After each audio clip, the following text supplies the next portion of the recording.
Oke, halo semuanya, bertemu lagi sama aku Via.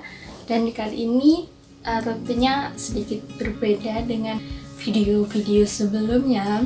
Kayaknya memang selalu berbeda dari videonya karena kita konten dan temanya itu tidak jelas. Nah, jadi kali ini kita akan membahas bagaimana cara mengatur keuangan versi saya. Kebetulan aku ini anak kos, jadi harus pinter-pinter cara memanage uang.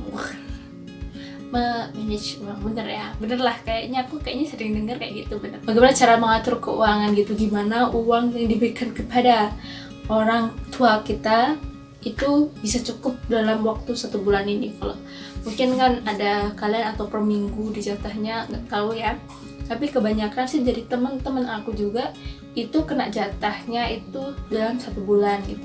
Sebelumnya aku sendiri udah ngekos itu dari SMA, tapi SMA itu belum dikatakan real kayak ngekos sekarang gitu, karena waktu SMA itu kebetulan aku di tempat saudara aku, jadi kayak makan tuh masih enak gitu. Jadi sebelumnya aku sendiri mengatur cara bisa kayak gimana sih aku.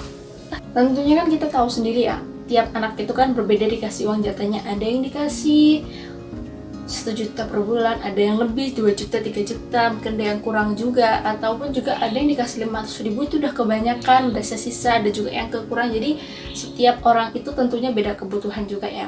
Aku dulu itu cara menabung itu kayak sekedar ada uang pengen nabung dimasukin gitu, sekedar gitu. Cuman kan ada dari teman kita tuh juga ada yang per hari harus masukin 10 ribu misalnya begitu ya. Tapi untuk aku tuh modelnya nggak kayak gitu. Dan setelah aku mulai ngekos nggak pada zaman SMA, aku dikasih tahu sama mbakku, kamu kalau mau ngatur uang tuh begini. Diajarin lah sama dia yang lebih profesional gitu kan, yang udah lama gitu ngekosnya. Karena aku pikir tuh kayak ini tuh kayaknya susah bener ya ngatur uang ini, kayaknya aku mau nabung tuh selalu nggak bisa gitu, gimana coba. Terus setelah dikasih tips sama mbakku, dan aku pikir ini juga menurut aku juga cukup efektif ya, jadi mungkin aku berpikir untuk membagi kepada kalian semua, siapa tahu ada yang belum tahu gitu. Jadi yang pertama, saat kita mendapat gajian dari orang tua kita, tentunya langsung aja, kok baku banget sih, sorry ya. Nah, ketika kita dapat sangon, dapat uang jatah, dapat gajian dari orang tua kita, misalnya kita ambil aja contoh 500 ribu ya, 500 ribu. Terus gimana caranya aku bisa nabung buat tunjangan hidupku? Pokoknya gimana cara aku menabung, gimana cara ini untuk uang makan dan untuk uang jajan gitu. Tapi sejujurnya aku sendiri bukan orang yang suka jajan gitu ya, karena aku orang prinsipnya tuh eman-eman. Nah, jadi lanjut ke tema. Jadi uang 500 ribu ini aku ambil 100 ribu.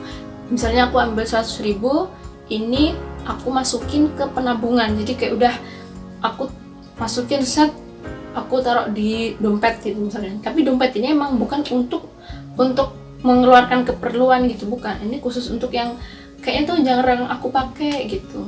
Udah aku simpen. Nah, yang 400 ini akan aku gunakan untuk selama 1 bulan ini. Terus yang 50 ini bakal coba kita sisihin untuk kayak sedekah kepada orang-orang gitu. Nah, jadi sisa 3,5 nih.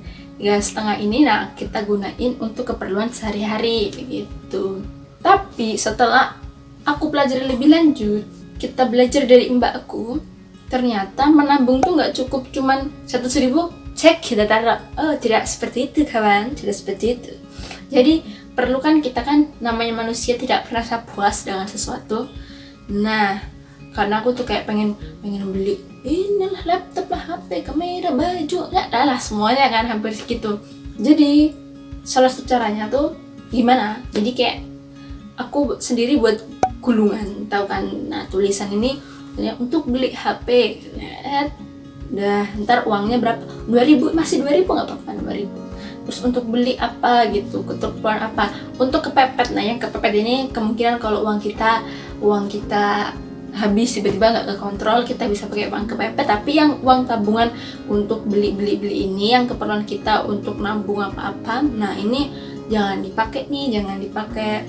Tapi yang untuk darurat ini baru kan sewaktu-waktu mungkin kita sakit, uang kita habis, kita mau berobat pakai uang apa, nah kita bisa pakai uang dadakan ini, uang dadakan. Atau kita sedang kena musibah atau apa, kita bisa pakai uang dadakan ini. Ataupun juga ada temen yang mau minjem, ya itu seterah kalian mau minjemin apa enggak, begitu. Jadi caranya seperti itu. Jadi gampang nggak? Atau menurut kalian ada cara yang lebih gampang lagi gimana gitu?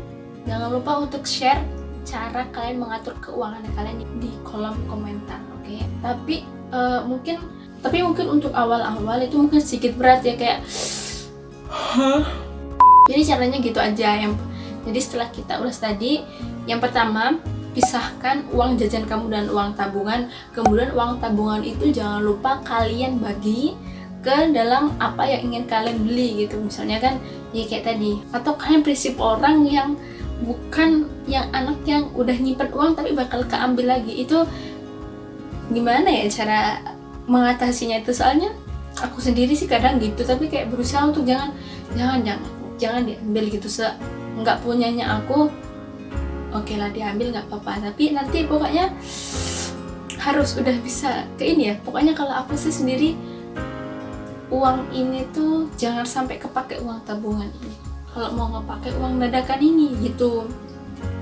Atau juga cara menambah, mungkin dari kalian kan ada yang nggak enak udah jadi beban keluarga, mana kalau uang habis mau bilang nggak enak gitu.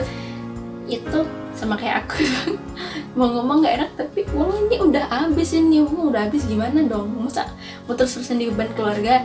Kalian bisa menambah keuangan kalian tentunya dengan jualan online. Sekarang kan banyak banget ya yang jualan online, dan itu juga cukup memudahkan. Kita cukup posting nanti orang juga mau gitu.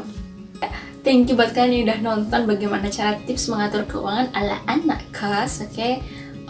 Pokoknya kalau kalian ada cara yang lebih mudah, yang lebih efektif, yang lebih menghasilkan tabungan banyak, bisa share di kolom komentar. Dan jangan lupa untuk klik subscribe. Subscribe nih isinya apa di sini? Di sebelah kiri, berarti kiri sini ya? No dong. Ya pokoknya jangan lupa untuk subscribe, like, komennya, dan kalau menurut kalian ini bermanfaat, silahkan kalian share video ini, oke?